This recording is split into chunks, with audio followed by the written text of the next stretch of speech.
Veamos con un pequeño ejemplo cómo funcionaría siguiendo con la parte de estadística y probabilidad, lo que tiene que ver con gráficos.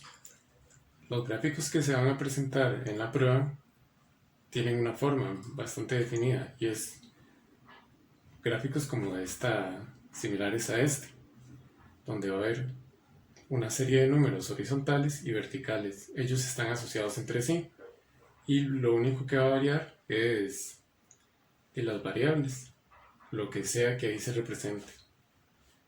Por ejemplo, aquí dice número de miembros, o sea que estos números de acá representan el número de miembros de qué, y aquí dice cantidad de hogares, y vienen unos números que representan eso, cantidad de hogares. Entonces, este gráfico, ¿qué representa? ¿Qué situación da a entender?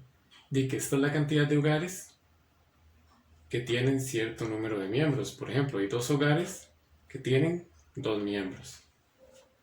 Hay 3 hogares que tienen 1 miembro.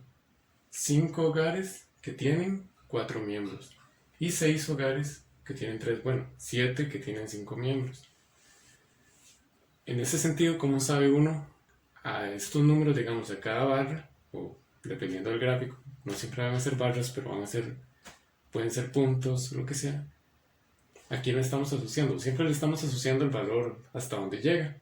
Digamos, como aquí el 3 llega hasta el 1, es decir, no llega al 2, ni al 3, ni al 4, ni al 5. Entonces, 3, que es cantidad de hogares, o sea, 3 hogares tienen un miembro, porque esta es cantidad de miembros. Eso es algo, creo que fácil de entender.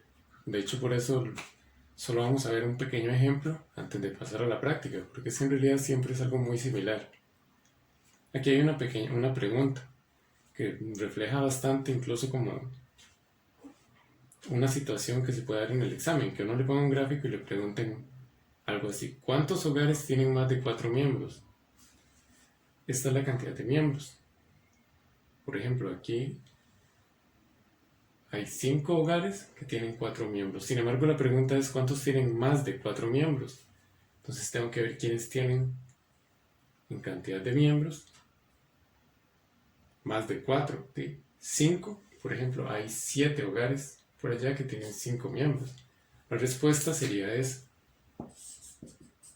7 miembros, 7 cantidades de hogares, 7 hogares tienen más de 4 miembros, porque 7 hogares tienen 5 miembros.